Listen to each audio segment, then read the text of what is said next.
Let me tell you something, Victor. I'm going to vote for Kamala Harris. She was vice president for 3.5 years. And according to Joe Biden, not me, she agreed with everything and was in on all the major decisions. She has said she was the last person in the room. Foreign policy-wise, it's been a complete disaster. Domestically, it was not true that crime has gone down as alleged by the Biden-Harris. It's gone radically up, especially in 21-22. And she's on record that defunding the police is a good idea. She's on record that crossing the border illegally is not a criminal statute. She's on record that the wall is a terrible idea.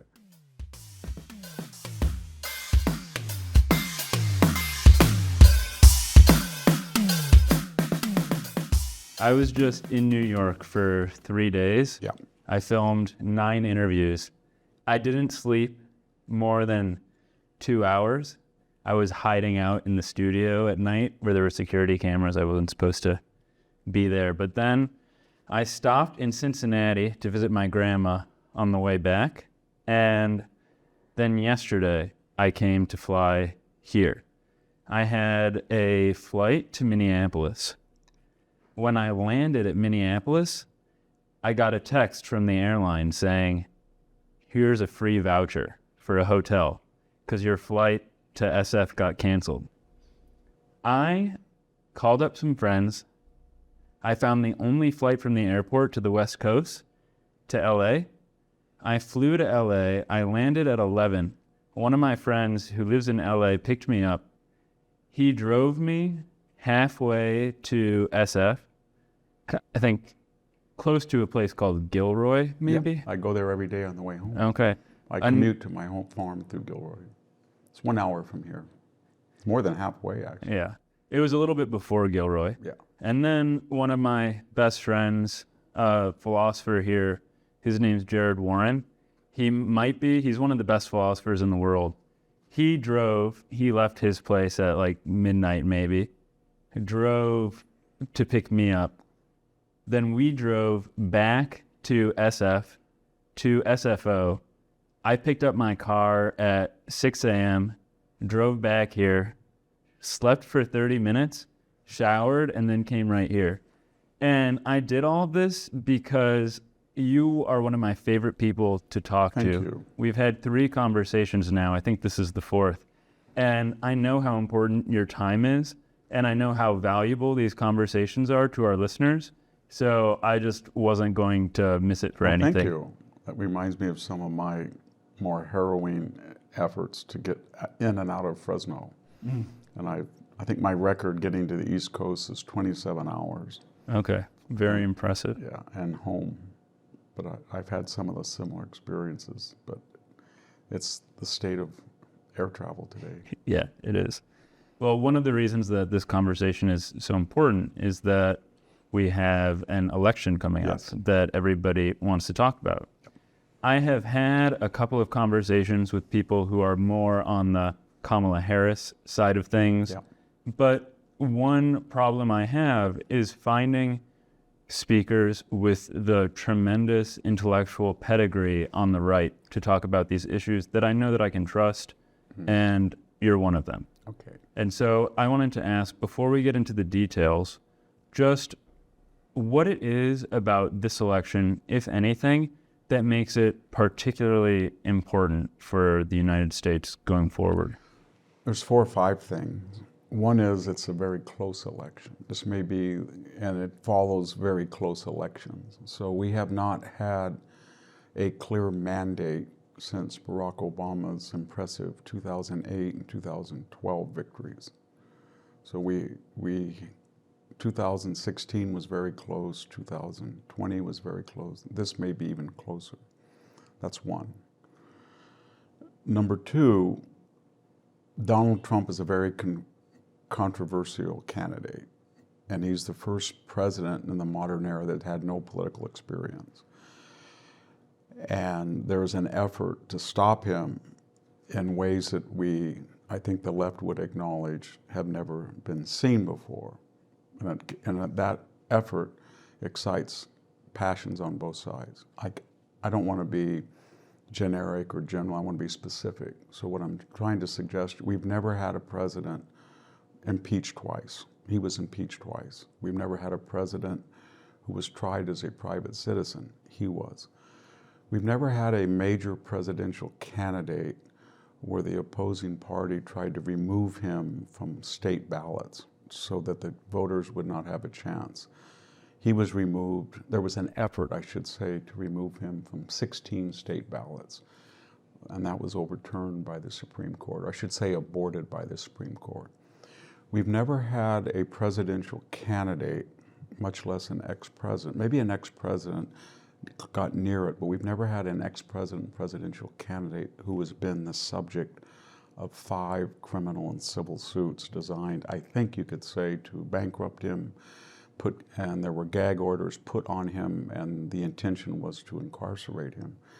Now, I know it's very controversial to say that all of these were independently arising and there was no coordination, but it's a fact that the Biden White House's DOJ third-ranking attorney resigned that prestigious position to go to what's otherwise a local matter, Alvin Bragg's municipal indictment, and took over that indictment. It's a fact that the special prosecutor that Fannie Willis appointed in a state prosecution of Donald Trump met on 2 occasions with the Biden White House. It's a fact that Jack Smith had been meeting and counseled by the DOJ, and there's really not a special counsel statute anymore, it's expired. So he works directly for Merrick Garland. So there was a level of coordination that we hadn't seen. And then in addition to these irregular things, we've never had a presidential candidate who was targeted for assassination on 2 occasions. I think both sides would agree they've never seen such a collapse in Secret Service performance or security, and that's happened on 2 occasions. So I could go on, it's getting a little monotonous, but you can see that these are unusual events, and that when you factor that in with the closeness of the election and the spirit, there's a couple of other things very quickly that we've never seen in the modern era. We've never seen a presidential candidate who won all of the primaries, in this case Joe Biden, 14.5 million votes, removed from the ticket coercively. I mean, he was asked to resign, and from what we can tell, Nancy Pelosi, Chuck Schumer, and other operatives suggested that if he didn't, there would be consequences. And their argument was he was not doing it very well in the polls and might cause a lot of damage down ticket as well as lose the election. But I think there was general consensus that cognitively he was not up to the level expected of a president, which was ironic because the argument then, whether inadvertent or not, was that he was not cognitively fit to be the standard bearer for the Democratic Party, but he was cognitively fit to serve out the next 5 months on his term. And in a way, we've nullified the vote of 14 million candidates. And then we didn't have an open convention. We haven't had that.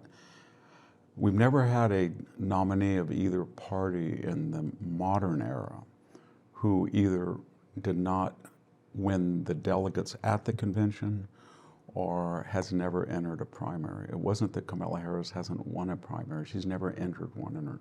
So that the machinations necessary to remove one elected candidate in the primaries with a preponderance of the delegates and then put another candidate in his place, that was unusual. All of these things are a perfect storm. They're force multipliers of themselves.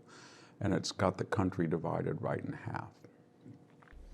I'm a philosopher, so Yeah. I can't help but get meta sometimes. Yeah. But after this comment about our conversation, I will stop the conversation commentary. Yeah. One of the criticisms I get from a lot of people, friends of mine on the left who watch the podcast and our discussions, is that they say I don't push back against you. Yeah. Now, my purpose in having this conversation is not to try to fight with my guests. Mm-hmm. It's to try to select the best people and let them get out their views. And if I need clarification, I will ask for that. If I think our audience does, I will ask for that. But in this instance, I will push back slightly because I'd like to hear what you have to say. As you know, I do a lot of podcasts, and not always with sympathetic audiences, and I get constant pushback, and I don't mind it at all. You said that Trump has been impeached twice. Yes. There have been 5 criminal and civil suits. Yes.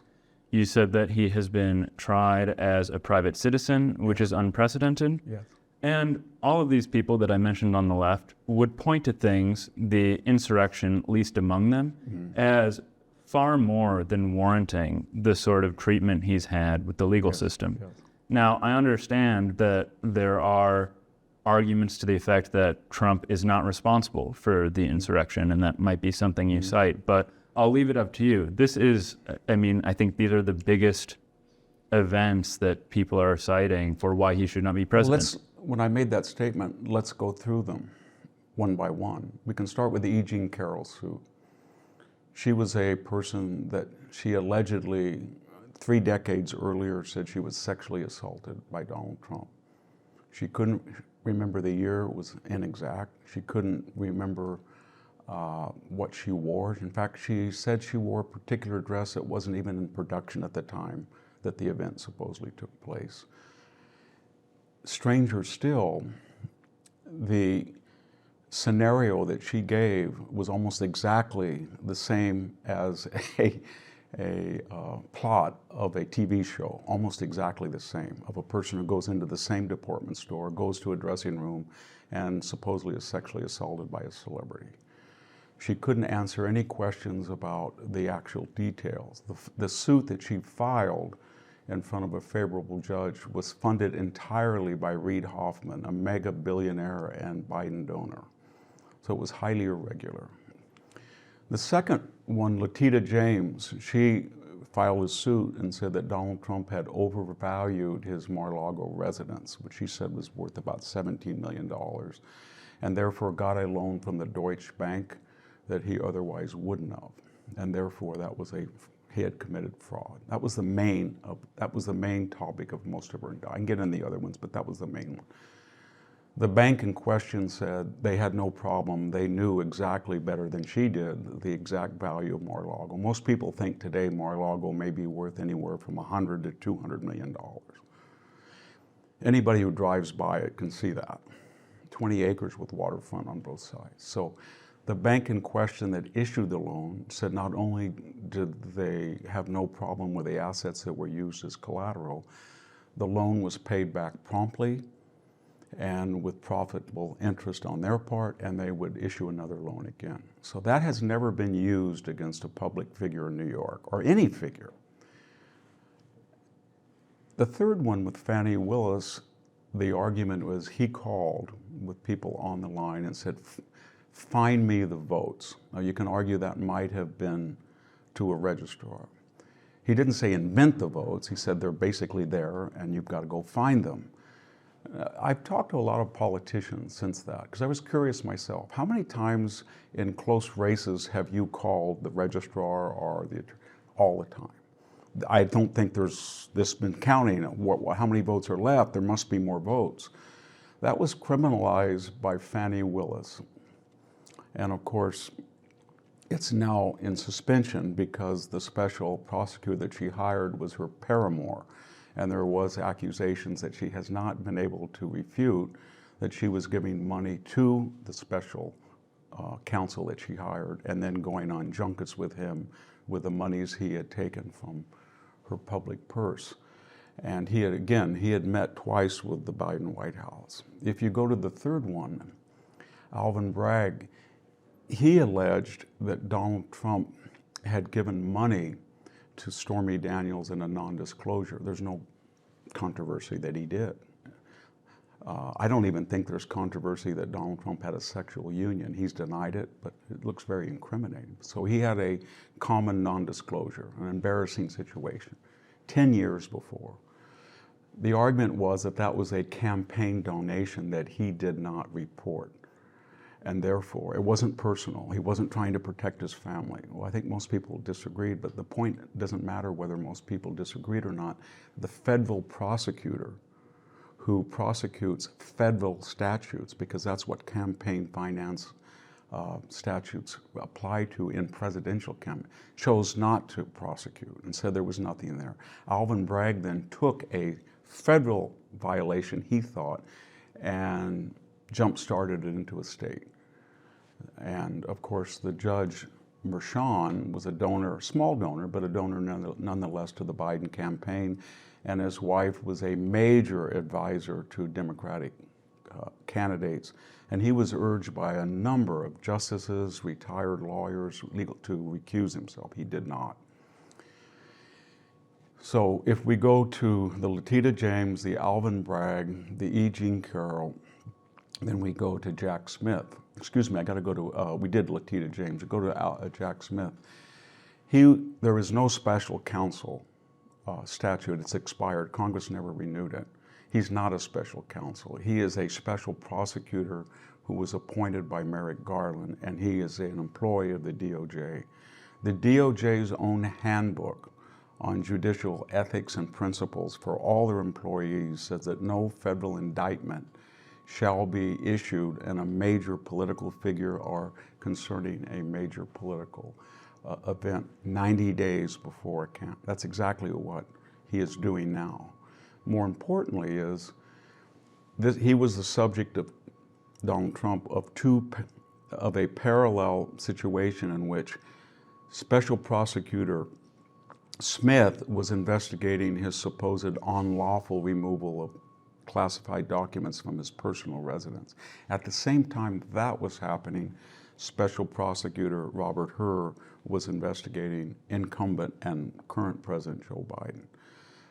Special Prosecutor Hur, if you read the entire report, has testified that Joe Biden illegally, in a period of over 3 decades, removed documents that were classified. He put them in unsecure locations, perhaps 4 of them. More importantly, he had his ghostwriter give access to those documents. The ghostwriter destroyed the tapes, said he was worried that they may be hacked, even though they were under subpoena. Prosecutor Hur said that could have been indicted, but he chose not to because he felt that the ghostwriter did not mean it with evil intent. He said that Joe Biden was culpable, but he didn't think that he could win a conviction. And I've not heard of this about a federal prosecutor before, because of Joe Biden's cognitive problems and age would rend him as a sympathetic character before a judge. Therefore, he chose not to prosecute. So you had this parallel prosecution on the documents. What I'm getting at is, in all prior cases, when there is a dispute about a classified document, it's usually handled administratively or bureaucratically. You don't take an FBI-type SWAT team and go into somebody's private range. And anybody who drives by Mar-a-Lago can see it's much more secure than is Joe Biden's garage as we know it from photographs. Then we get to the insurrection, the final point. So on January 6th, Donald Trump addressed a group of people. I think that was unwise because there were people massing at the White House and they had announced that they should go over to the Capitol. To save him, whether you think that it was self-serving or it was genuine, it doesn't matter. He did say to the group, I expect you to assemble peacefully and patriotic at the Capitol and make, quote, your voices heard. So they went over there and they entered unlawfully the Capitol in the rotunda. They went through offices. So there was violence outside the Capitol. The leftists called this an insurrection. But if you're the head of an insurrection, you don't tell people to assemble peaceful and patriotically. If you go into the Capitol and you're there for insurrectionary purposes, you're armed. They didn't find a firearm. People had said they found a taser or a knife, but they have not found a firearm. Matthew Rosenberg, a Pulitzer Prize winner of the New York Times, in an unfair but genuine ambush interview, admitted to the interviewer that he thought the whole thing was a joke in the sense that he recognized FBI informants throughout the assemblage out in the grounds. Should that have happened? No. Was that reckless? Yes. Was that an insurrection? No. Did that stop the certification of the election? No.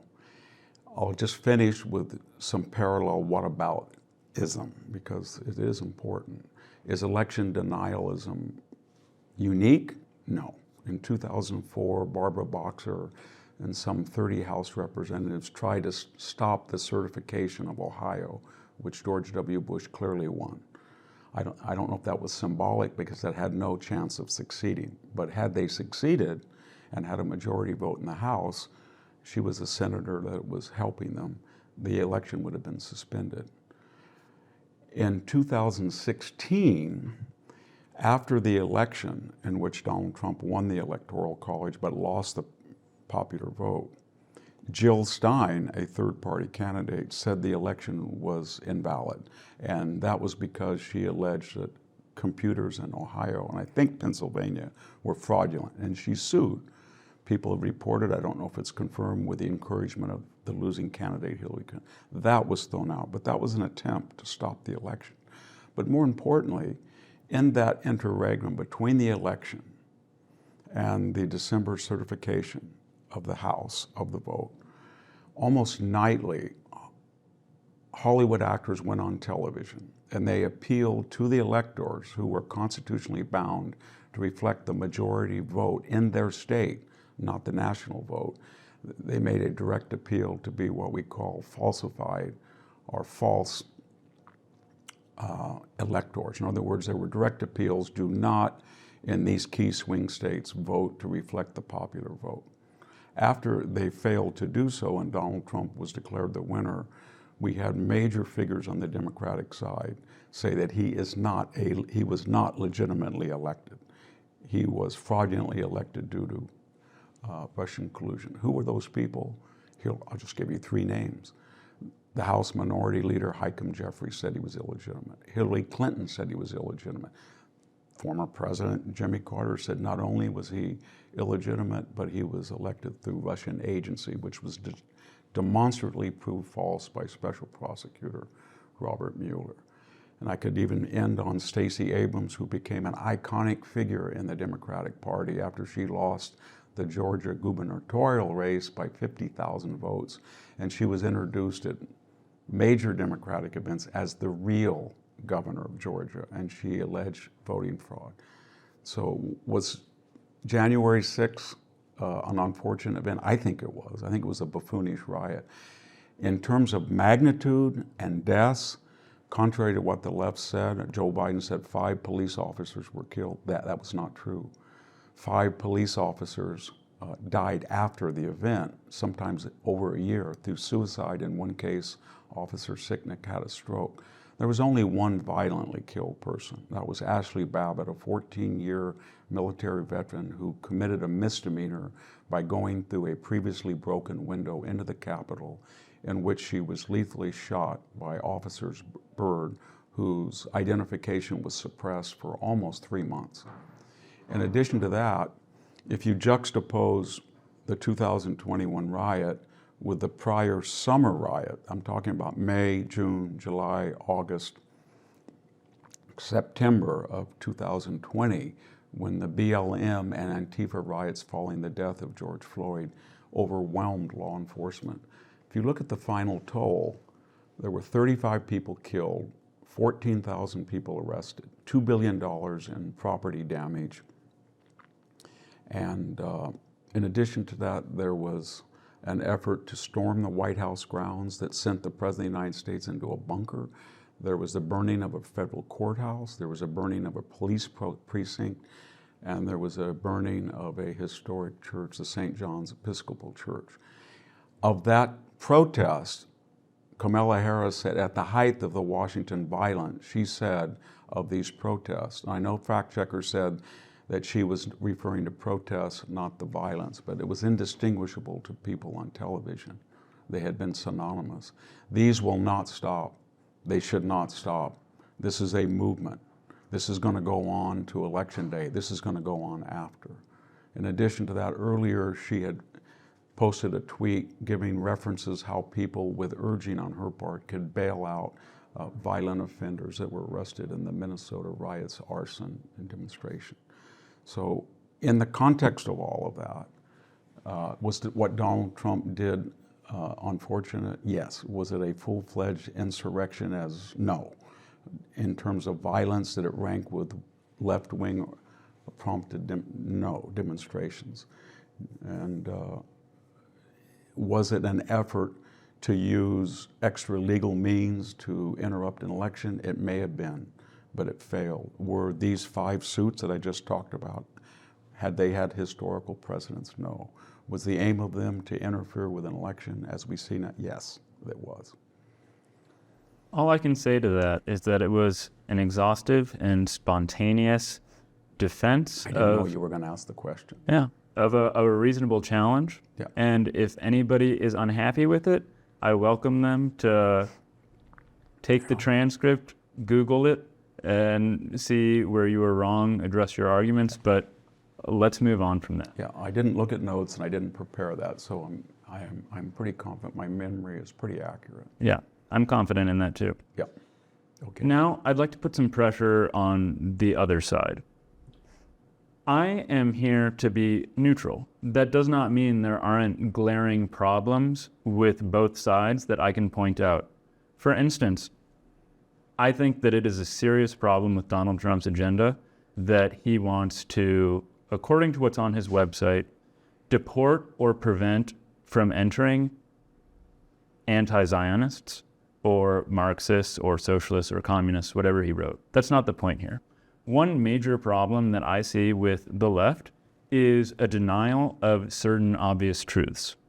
One that I have in mind right now is that there are, in fact, conspiracies. In other countries, we deplore corruption. We deplore assassinations. We deplore spies. And MSNBC acts as if, CNN, they act as if this does not happen in the United States. I don't believe that.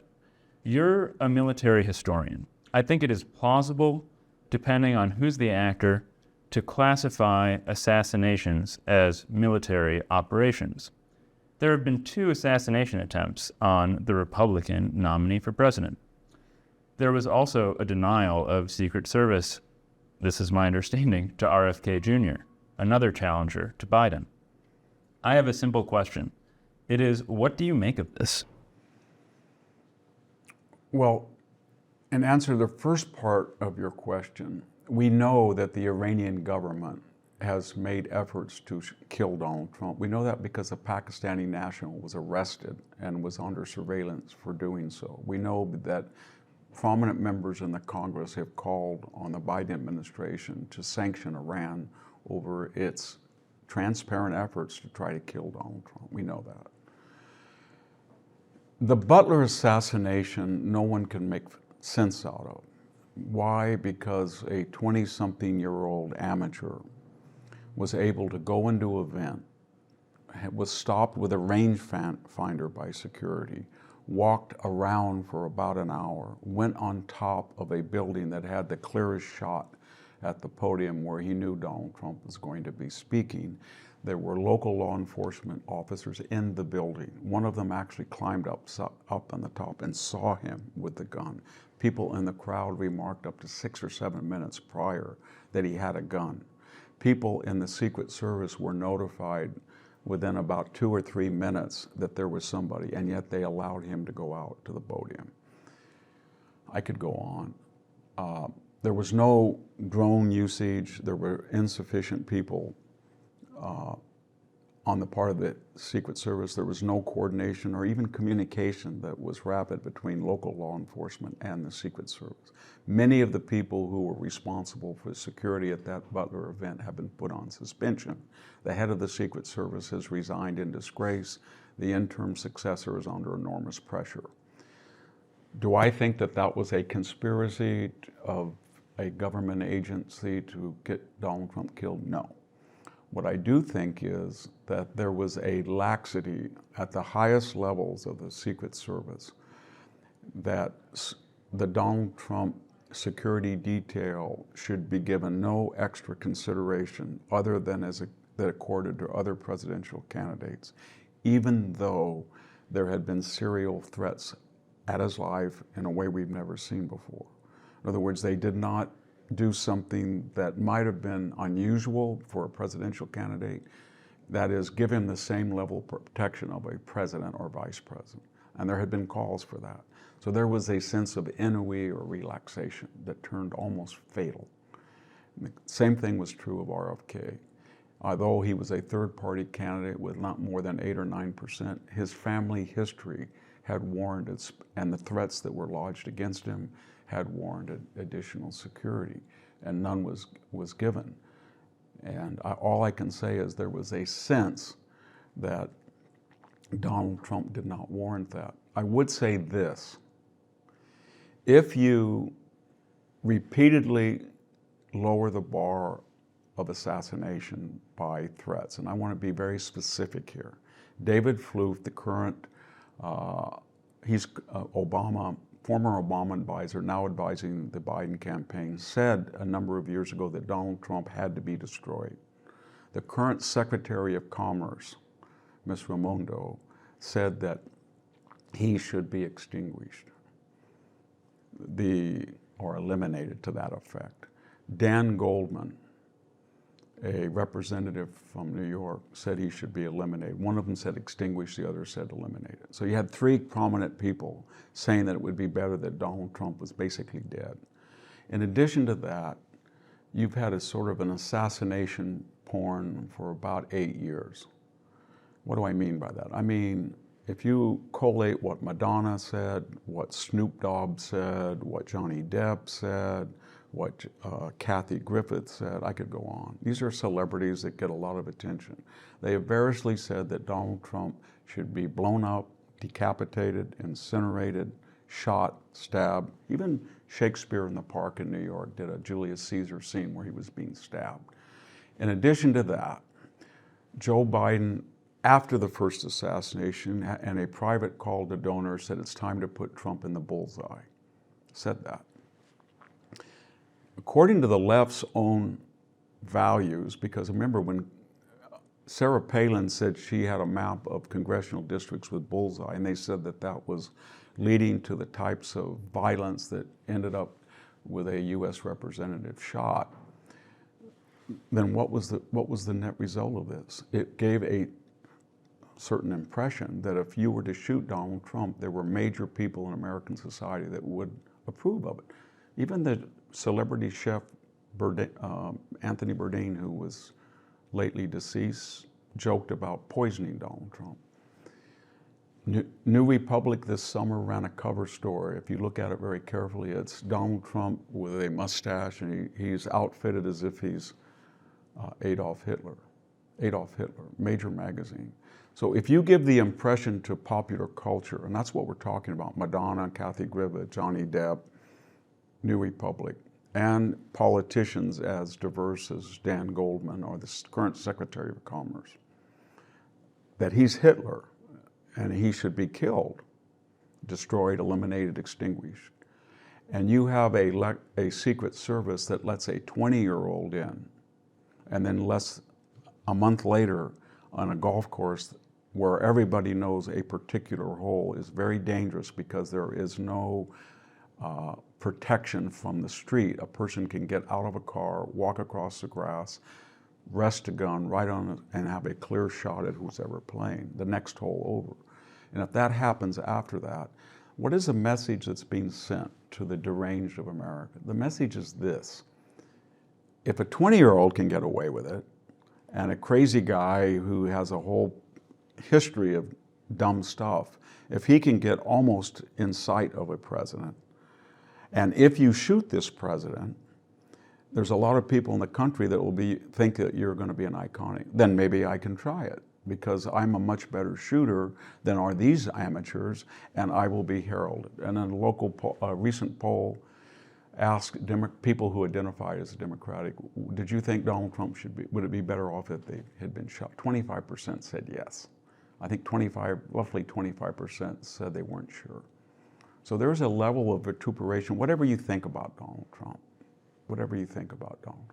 I don't see people on the right joking about killing Joe Biden. I see them doing off-tasteful jokes about his senility, his cognitive abilities.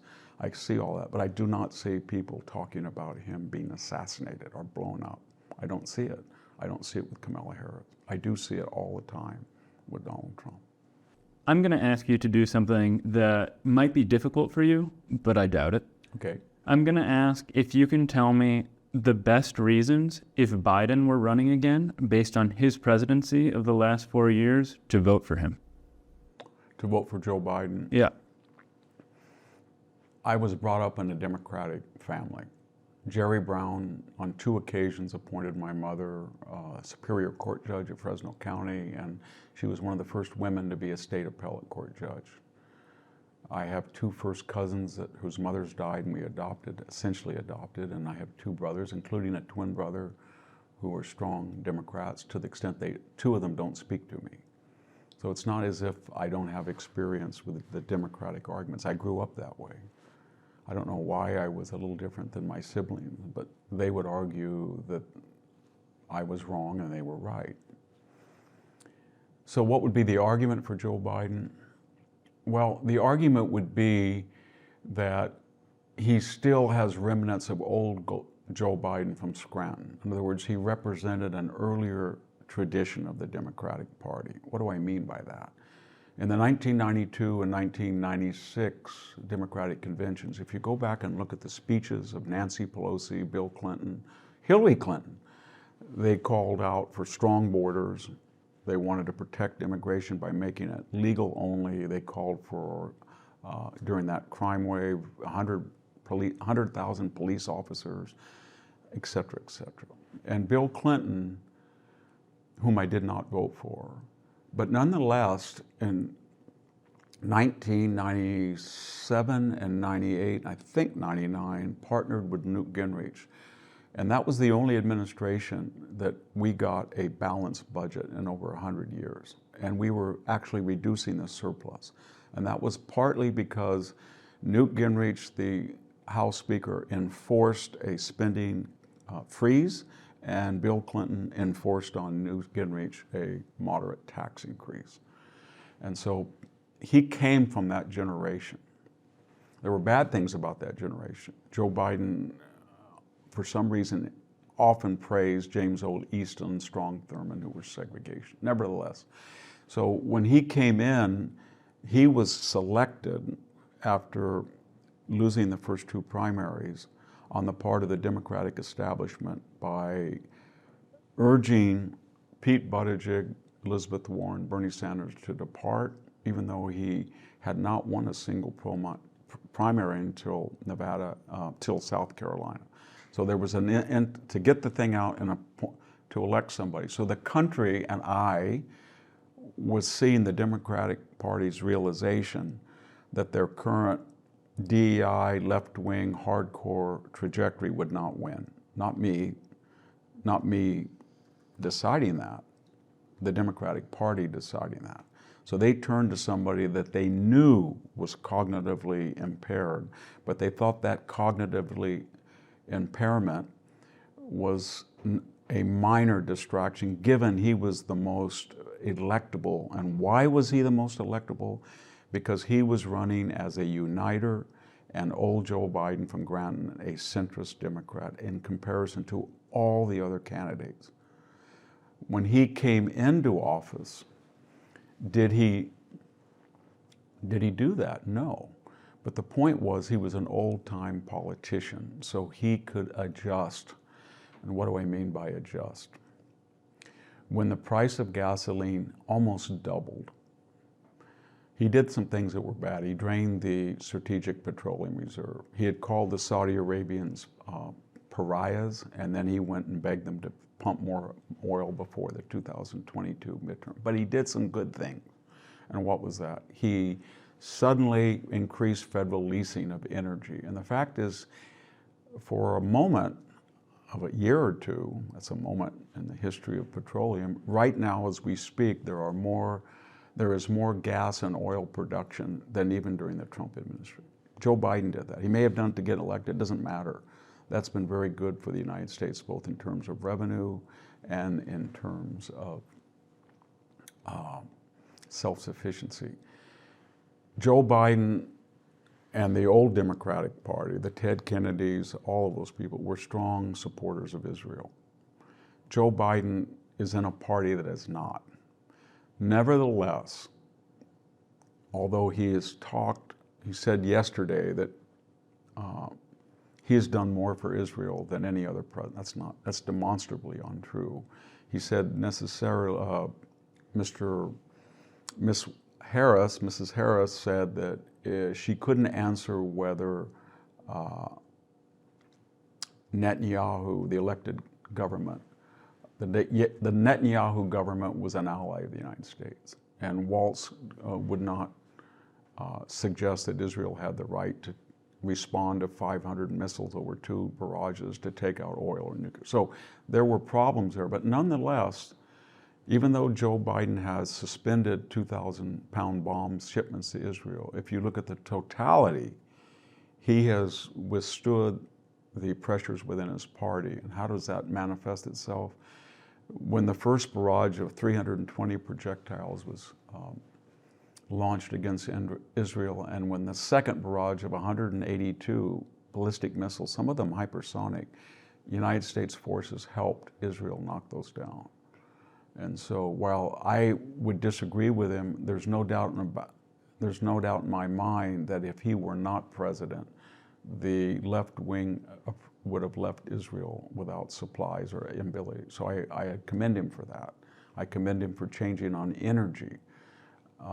I understand it's an election year, and 12 to 15 million people have illegally entered the country, but he seems to have understood that about 65% of the American people do not want that. So suddenly, in the last 90 days, we're seeing border security enacted. And that was a reaction to political realities, but I don't really care what the motive was. At least it stopped the illegality and tries to restore the balance toward legal immigration. I could also say they all spend money. So the reason that we saw annual hyperinflation peak at one point at 9%, and that has caused a aggregate 25 to 30% over a 4-year period increase in staples, whether like you define that as rent, car insurance, house insurance, gasoline, milk, food, especially beef. And it's exactly what Democratic former Treasury Secretary Larry Summers warned about. That hyperinflation was deliberately caused by spending decisions that didn't have to be made. Why am I bringing this up? Because we were coming out of the COVID period in which Donald Trump had borrowed $4 trillion as stimulus. There was a supply chain interruption still. There was pent-up consumer demand. He shouldn't have done that. But my point is that they all do it. George W. Bush almost doubled, 80% the national debt over 8 years. Barack Obama did double it. Donald Trump came in. You can't double it in 4 years, but he was on a trajectory to nearly double it. And Joe Biden is on a trajectory to do the same. So all of them are reckless in spending, and now we have almost 37 trillion in aggregate debt. And I will give credit, as I said, to the only one of them who for a brief moment understood that and balanced the budget. He didn't even balance the budget, Bill Clinton. He actually started to reduce the deficit, the national debt. And if we had kept on that trajectory, it was very similar to what Simpson Bowles had advocated, maybe not in the tax tables, but had we kept on that 1998-99 trajectory, we would almost have paid down the debt right now. Something I might chuckle about, if it were funny, is that none of our listeners who would have criticized me for not pushing back against your claims about Trump aren't going to be complaining that I'm not pushing back against your comments in favor of Biden But I don't want to waste any more time proving that you, as a conservative, are perfectly capable of giving credit where credit is due. So you can just answer me with a nod if you think that Kamala Harris, despite not having entered a primary, will essentially continue the status quo of what Joe Biden did. No. Okay. She will be much more to the left. Okay. And so what do I mean by that? She's on record saying things that Joe Biden had not said. For example, like she has said repeatedly prior to being that she was against fracking. And she said it, I think, also when she was vice president. She's on record that crossing the border illegally is not a criminal statute. She's on record that the wall is a terrible idea. She's on record that in some cases, in the case of what she calls assault weapons, which I think she means semi-automatic weapons, that the government has a right to forcibly purchase them from private citizens and even inspect that purchase to make sure that they've given them up. She's on record that defunding the police is a good idea. She's on record that we should not, and apparently don't have the right to deport people who have entered illegally. She's on record that we should spend public funds to give comprehensive health care, even to the extent of transsexual surgeries to people who enter the country and reside here illegally.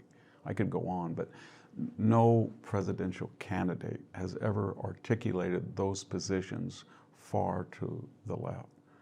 That is the equivalent of a right-wing candidate saying things that the left alleges they say. If right now a right-wing candidate said, my position is to ban all abortions, I know they allege that J.D. Vance and Donald Trump want to do that. Maybe J.D. Vance had said he wished that could happen in the past, but I'm talking right now. Both of them have said they are not going to do that. But what if they said they were? Or what if they said they were going to deport all 35 million people who were here? If people have been here 20 years, never had a criminal offense, and could not be given a chance to get a pathway to a green card, not citizenship, and they haven't said that. So we're seeing a candidate who's so far off the spectrum that she's unelectable. And that explains why, in a mysterious chameleon-like transformation, she's renounced everything that I just said and said that's no longer operational. And there's only one reason. And so I suggest that after November 6th, on November 6th, after November 5th, if she is elected president, she will go back to the positions that she's held for the vast majority of her life. If she loses the election and she has 3 months left on her vice presidential tenure, she will go back to the positions that she's held. This is a temporary transformation to get elected, with the acknowledgement from the Democratic Party, or the people who control the Democratic Party, that their main issues on the economy, defunding the police, foreign policy, whether Afghanistan or Ukraine or the Middle East or China, do not win 51% approval of the American people. So Victor, before we switch back to Trump, let me ask you this. What are the best reasons not to vote for Kamala Harris? Not to vote? She was vice president for 3.5 years. And according to Joe Biden, not me, she agreed with everything and was in on all the major decisions. She has said she was the last person in the room. The first thing is foreign policy. Vladimir Putin did not invade during the Trump administration. He invaded during the George W. Bush administration, a Republican. He went into Georgia and Ossetia. He went in during the Obama administration in Donbass and Crimea. He went to try to take Kiev and further his borderland acquisitions in 2022. He did not during the Trump administration. We didn't have a Middle East war during the Trump administration. In other words, Jake Sullivan, the National Security Advisor, said at one point prior to, I shouldn't say prior, I think it was 8 days before October 7th, that the Middle East is the most peaceful it's been in 20 years. That's his acknowledgement. We didn't have China serially threatening Taiwan. We didn't have North Korea again launching missiles into other people's airspace. We have all of that now, and that is predicated on the idea that this administration lost deterrence. How did they lose deterrence? They lost deterrence by a humiliating withdrawal from Afghanistan that turned over $1 billion embassy, a $300 million retrofitted Bagram Air Base that was defensible. And Secretary of State Pompeo has said that his withdrawal plan had agreements to keep that base. And then we surrendered $50 billion in munitions to the Taliban. I think the Middle East would have been quiet if Biden-Harris had not removed the terrorist designation of the Houthis, had not restored money that is fungible to the Palestinian Authority and Hamas, had not beseeched the Iranians to go back into the Iran deal, and most importantly, had not removed the oil sanctions that led to a $100 billion windfall to Iran. So foreign policy-wise, it's been a complete disaster. We had a Chinese balloon that came across the United States with impunity. No one stopped it. And of course, in Anchorage, Alaska, on our first introduction to Jake Sullivan and Anthony Blinken, the Chinese delegation on American soil dressed them down and yelled and screamed at them without much of a reply. So that set the tone. And so we have a world that we're looking at 3 possible theater-wide wars. One in Ukraine, where one of the belligerents has nuclear weapons. One in the Middle East, where one of the belligerents has nuclear weapons, and the Iranians may have nuclear weapons or will do so shortly. And one of them between Taiwan and China, where they have nuclear weapons. So it is the most dangerous time in my lifetime. If you look at domestically, I think most people realize that it was not true that crime has gone down as alleged by the Biden-Harris. It's gone radically up, especially in 21, 22. Now it's leveled off, but slightly still increased. I think most people realize that are middle class that the things that are most important to them, rent, staple foods, insurance, gas, have gone up 20 to 30% and stayed there. So when people say inflation's down, what they mean is it's down to about 2 or 3%, but it has not gone down to where the prices were when they took office in 21. Most importantly, though, I would not vote for her because there is weaponization of the FBI, the DOJ, the CIA, in a way we've never seen before. In the 2020 election, the FBI partnered with social media concerns to suppress news accounts that Hunter Biden's laptop was authentic. It had been authenticated by the FBI, so their own agency knew it was authentic, yet they were going to Facebook and the old Twitter to try to suppress accounts that it was inauthentic. 51 so-called intelligence authorities, so-called retired, many of them were still contracting with the CIA, deliberately lied to the American people right before the first debate, just a few days before the election, that this laptop had all the hallmarks of Russian disinformation. It didn't. It was authentic. So, and then when you look at the CIA and people like John Brennan, who's lied twice under oath to Congress, and their involvement along with the FBI, going back to the Steele dossier, there is a level of corruption among our agencies that we haven't seen, and this administration does not seem to be worried about it.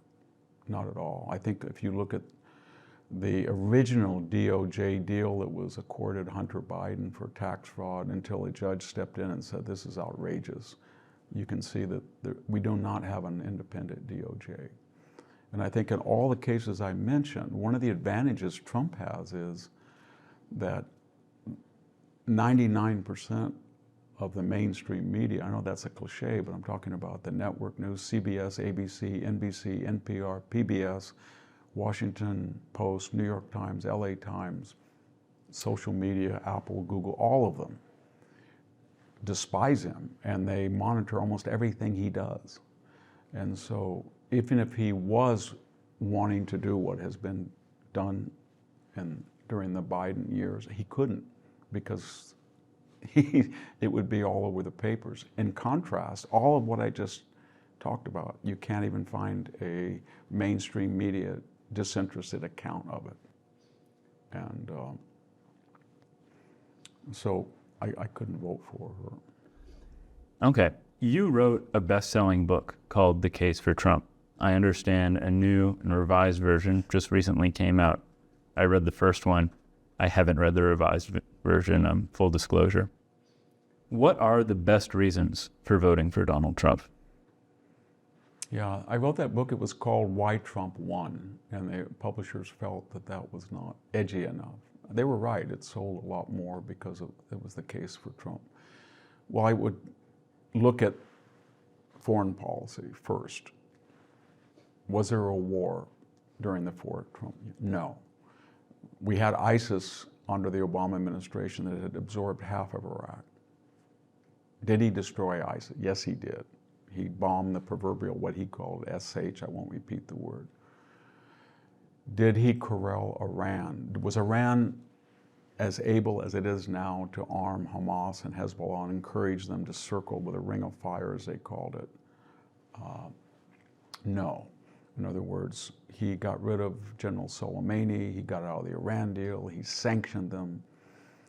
Were the major areas navigable? Could you go into the Persian Gulf without fear of Iranian harassment? Could you go into the Black Sea without fear of Russian harassment? Could you go into the Red Sea?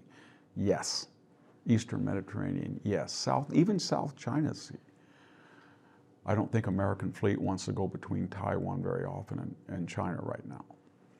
Was there a problem in recruitment? Were we 45 to 50,000 soldiers short of the military? No, no. That happened under the Biden-Harris. Why? Because we demonized the one demographic who died at twice their numbers in Afghanistan and Iraq. And we said essentially they were part of a cabal or racist, white rage, white privilege. Pentagon's investigation found nothing, even though Mark Milley and Lloyd Austin had suggested that this was an endemic problem. So the military was in much better shape. There wasn't a theater-wide war. There was no war. He left office, Trump did, and the annual inflation rate was 1.23.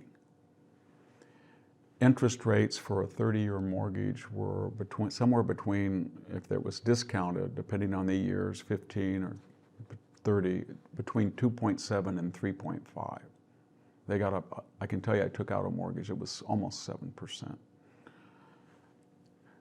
So there was no inflation, interest rates were low, he spent too much, and that's a legitimate criticism. There were no wars abroad. And for all of the left's accusations, did the FBI under Trump and did the CIA and did the DOJ go after their particular enemies? No. The DOJ during the Trump years basically went after Donald Trump through the 22-month, $40 million budget of Robert Mueller and the so-called Dream Team or Hunter-Killer Team, as the left called it, of lawyers. So I don't see any politicalization. I'm not saying that Trump might have not wanted that, it just didn't happen. They were all adversarial. And there was a level of resistance to the administration that we've never seen before. So as far as in conclusion, weaponizing the government, no. Foreign policy, calm abroad. Economy, strong. And this was right after the worst and the only national lockdown we've had in our history with the COVID. Joe Biden said no one was vaccinated until he came in. Actually, 17 million people had been vaccinated with Operation Warp Speed. So I think most people, this is not Victor's opinion. If you ask Gallup, Harvard-Harris, were you better off under the Trump administration or under the Biden administration? It's overwhelmingly 10 to 12 point plurality or majority feel it was better under Trump. I told you at the beginning of this conversation about my harrowed journey to get back for this interview. I'm glad that I made that journey because I think that this has been a phenomenal interview. On the flight from Cincinnati to Minneapolis, I was sitting next to a woman. This woman had a Bible out on her folding tray table. She was reading it. She was taking notes on something having to do with reasons she loved God. It was really sweet. I'm not a religious person, but I think it was really sweet. She leaned over. She started talking to me. She asked me what I did. I said, I'm an academic. She told me, oh, her son goes to Hillsdale College, or went to Hillsdale College. We talked a little bit longer. Her family, they're farmers. They farm peonies. And based on this, and the fact that she was reading the Bible, and that her son goes to Hillsdale, or went there, I asked her, hey, do you know Victor Davis Hanson? She said, yes, I love Victor Davis Hanson, and my whole family does. And it's good to know I need all the help I can get. Okay, good. And I said, hey, check this out. And I took my clipboard out of my backpack because maybe I'll say this right now. You know this. I haven't looked at this once for anything other than to jot down a few words you said. You haven't read off anything either, but I'll leave that for now. I said, look, I am talking to Victor tomorrow, and I'm going to mention this, and maybe we'll talk about it a little bit. But I wanted to ask you just what Hillsdale College is, what you did there, what you're still doing there, because obviously it makes a big difference in some people's lives. Well, I was invited to speak at Hillsdale College on 9/11. I was in the air when the attack occurred, so I turned back. So my relationship goes a quarter century, and I've known the president. I spoke at the Claremont Institute years ago, Larry Erhardt, who's really revolutionized the campus. He's raised and spent $1 billion to make it a beautiful campus. But it's unique because it does not take government money. So it feels it has a freedom from government mandates. And how does that express? When you go into the Hillsdale bookstore and you look at offerings in English, history, political science, just to take 3 examples. They have wonderful science program. I'm just taking what I know about. You see C.S. Lewis, Shakespeare, Conrad novels. And you see some modern things, but you don't see leisure studies, race studies, gender studies, gay studies, environmental studies, all the studies courses. Those topics come up in these Shakespeare classes, Homer classes, Thucydides classes, history of American politics classes. So their idea is they're trying to teach people the classics of Western civilization in general and American history and culture in particular, and then these issues come up. So they're inductive. They're not trying to tell somebody, we want you to come to this conclusion. And there's actually a wide disparity on campus of political views. So when you go to this place, and it's very isolated, it's in Hillsdale, it's only about 11,000 people in one of the least populous counties, I think the least populous in Michigan.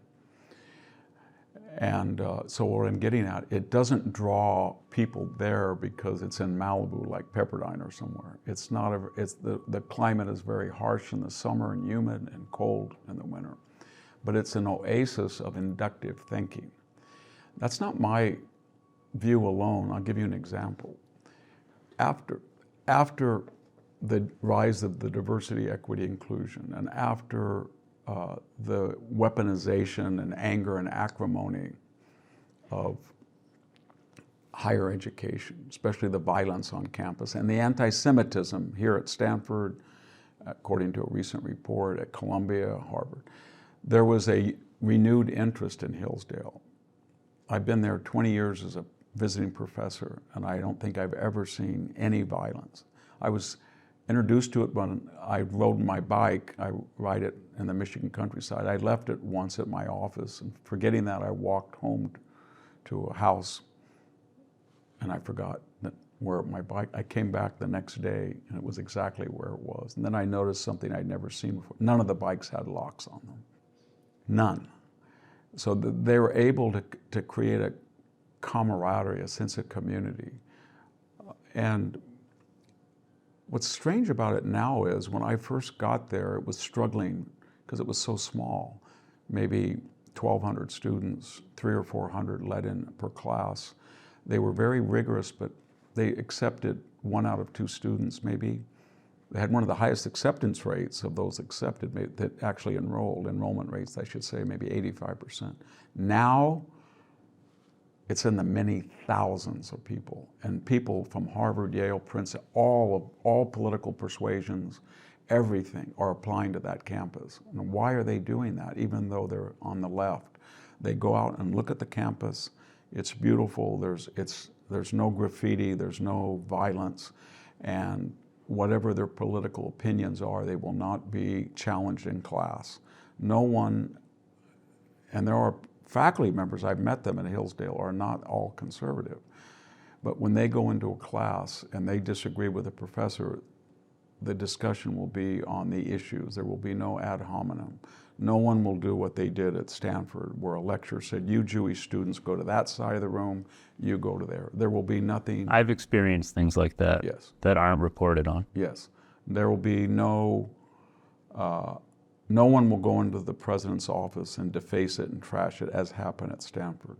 No one will go into this iconic colonnade at Stanford that is porous sandstone and write really horrific graffiti and try to damage this 100-year architecture. That doesn't happen there. And yet it's a very vibrant, vital student body. I think their biggest challenge, to tell you the truth, is do they want to evolve from a small liberal arts campus to a major research university? And they have the wherewithal now. People are giving it a lot of money because they see it as an oasis.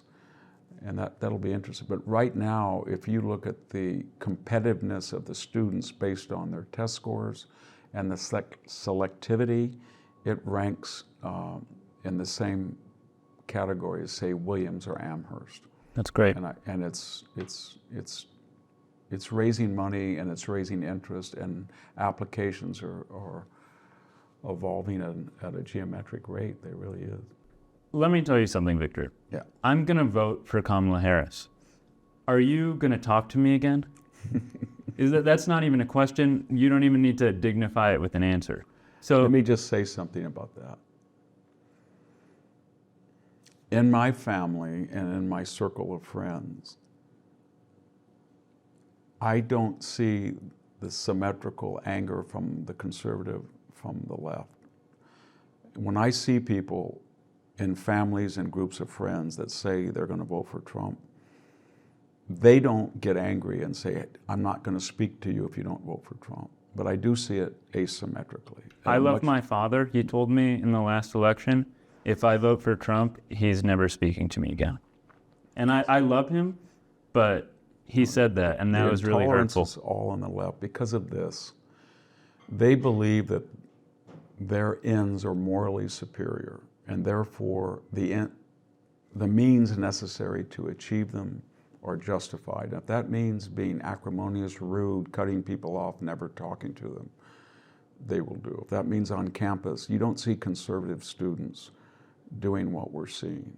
And when I was growing up, there was anti-Semitism, and it was, to the degree that I even knew about it, was on the rural right. And it was something along the lines of, we can't make, I grew up in a farming family, still live there. Well, we can't make any money because the Jews in New York, and I didn't even know who the Jews were. That doesn't exist anymore. The great majority of anti-Semitism is on the left. The acrimony is on the left. So in my family, when somebody wants to talk politics and they find there's a disagreement, the parties that say, I don't want to talk to him anymore, come from the left.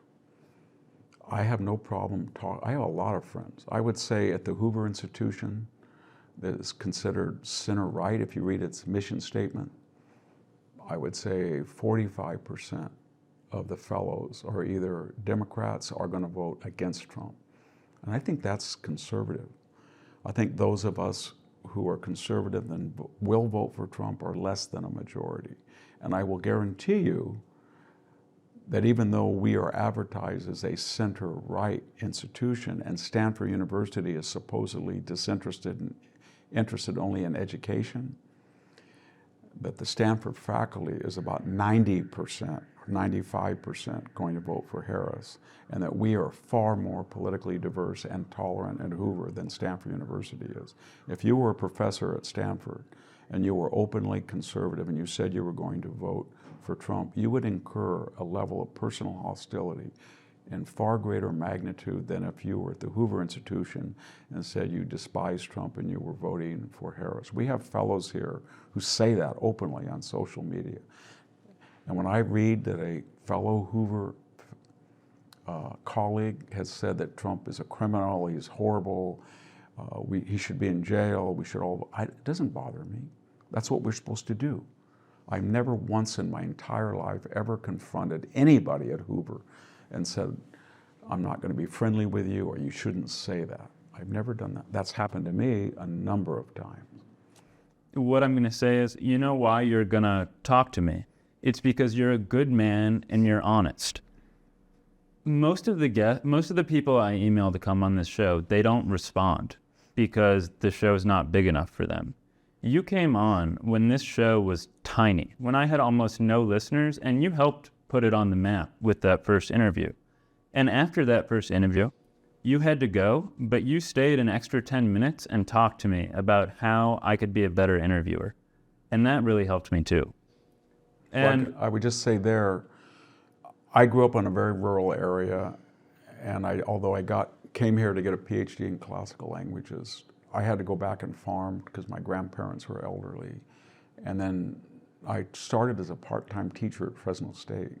So for me to get a voice, there were people in my life, the military historian John Keegan, people like that helped me, Donald Kagan, the classicists. So I have told my assistant, Megan, when you get inquiries about people who are starting out or have not been known, do background checks and everything, but let's at least spend 6 to 7 hours a month trying to help people get established. So I would say that I get each month 30 manuscripts people send me unsolicited, or I get 5 calls a day. And I try to, if I feel that they're sincere and capable and they don't have access to publication or attention, I try to do that. I really do. well, let me tell you this. I'm going through a very tough time right now in my life. My girlfriend, or quasi-girlfriend as she preferred to call it, we broke up. I loved her. I'm heartbroken. That's hard.